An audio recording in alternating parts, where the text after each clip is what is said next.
Here's another helpful video for you Chevy Corvette and Camaro owners with some tips, tricks, things that you didn't know, and things that you probably do need to know. Let's go ahead and start off by recognizing that for a Chevy Corvette, you should be using premium gas. Once again, you should be using premium gas. If you have a Chevy Camaro SS, you should also be using premium gas. If you have the standard LT or LS model, regular or silver will be perfectly fine. If you're going to be storing your vehicle around this time of the year like I will be, and you decide to take it out for a spin randomly, just remember the Z51 model needs around 30 pounds of pressure per tire. If you have the base model, you'll need around 35 pounds of pressure per tire. For the Chevy Camaro, you'll need around 35 pounds of pressure per tire. If you're going to be storing your vehicle or not driving a lot, or you're even concerned about keeping that battery stabilized, I would strongly recommend we're going with the Corvette charger and battery stabilizer.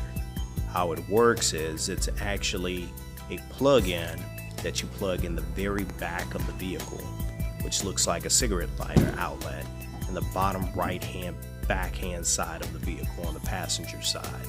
You plug it into this first, and then you basically run it over into a surge protector. Though you don't have to use a surge protector, I would strongly recommend it. This is your vehicle. You want to take the utmost care. So after you plug it in there, you basically just let it down very softly. Make sure that it's on the rubber seal. It'll close. Do not worry about it pinching the wire. It'll be perfectly fine. They designed it this way. And the reason why you want to make sure that the hatch is closed, if you don't, guess what? It's running on battery power to keep those dome lights running and run your battery dead. Unfortunately, there is no battery charger kit that's available for the Chevy Camaro, so you'll have to use the standard battery charger or jumper that you typically use with any other vehicle. But make sure your wire is off the ground. You don't want this getting wet. You don't want any damage to it. And basically, you can leave it plugged up as long as you want. Great device to have. If your vehicle is equipped with the PDR, or the performance data recorder, you can actually slide in a regular standard SD card. This does not use a micro or mini. If you have one of those, then you're going to have to actually use a sleeve. And that's exactly what I did. I put a micro 32 gig inside of a sleeve and used that as my recording device. 32 gigabytes should be more than enough to record all of the data that you may want to view if you decide to track your vehicle and you want to keep that performance data.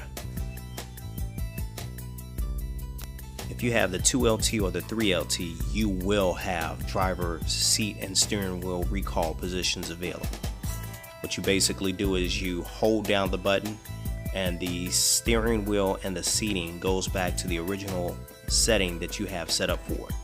Now what you'll notice is that you can't tap the buttons. You have to actually hold the buttons, which is not like most standard vehicles. So it will take some getting used to, but one thing that's different about this vehicle is you can do it while you're driving, which is something that you can't do for other vehicles. They typically require you to put the vehicle in park. When you need to actually set it, you have to make sure that the ignition is on, and then you hit the set button and then you hold down the number that you actually want to adjust. Remember, to do this, you have to turn the ignition on. In the event that you do need to replace the battery is located on the passenger side in the back of the vehicle. If you take a look here, if you lift this carpet, you're going to see a cover that actually covers and protects the battery. So if you basically just pull that up by hand, you'll see the cover there. This cover is actually covering the battery. After you move that device directly out the way, you will have access to switch or change the battery.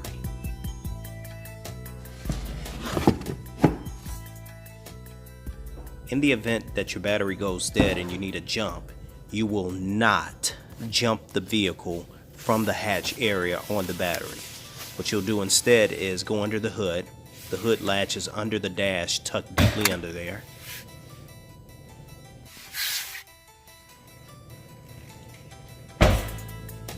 I will show you the exact location of where you would jump this battery.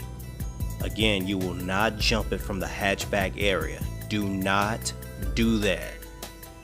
Your area where you would actually jump the battery is located under this cover, right here in this spot where I am pointing. That's where you would jump the battery, and then you'll find a negative location somewhere on the frame of the vehicle where you'll put the negative wire.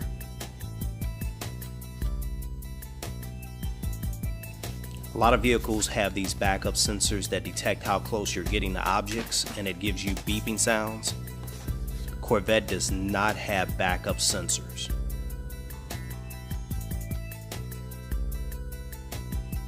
There is a camera located above the license plate in the back. There's a camera located in the front of the vehicle on the passenger side. Another camera located in the front on the driver's side. And get this, if you have the PDR, there's an additional camera located right there by the rear view mirror.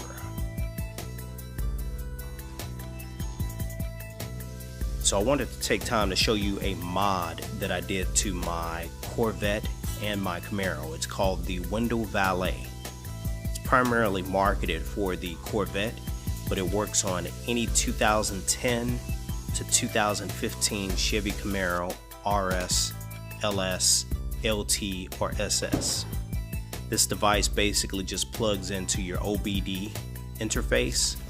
Here's the location on a Chevy Corvette.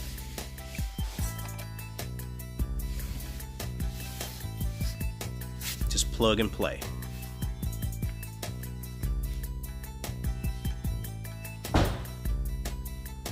The location on your Chevy Camaro is in a very similar location. Under the dash, driver's side, at the very bottom.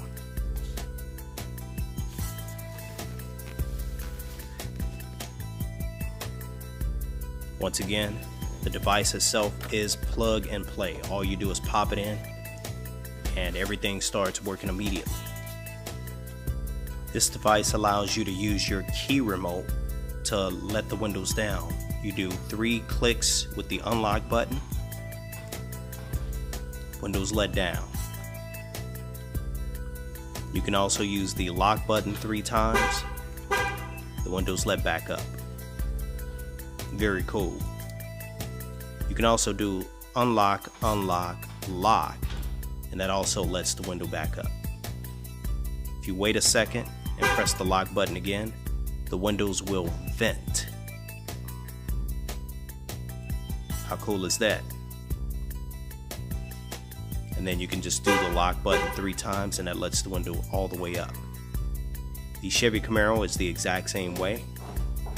You can actually press the unlock button 3 times, windows let down, and once again you can do unlock, unlock, lock, and that lets the windows up. Wait a second, press the lock button again, the windows will vent. You can actually just do your same close mechanism and that'll let the windows back up. Very cool. If you have a Camaro 2LT, 3LT, or a 2SS or 3SS, you'll have a MyLink setting that you can actually adjust the heated seats to come on with the remote start. Make sure that your ignition is all the way on as though you're starting the car in order for that option to pop up. You'll go inside of configuration on the stereo. You want to go inside of vehicle settings, climate and air quality, and make sure that the box is checked for remote start, auto heated seats. That way you can actually come sit in on some nice and toasty seating.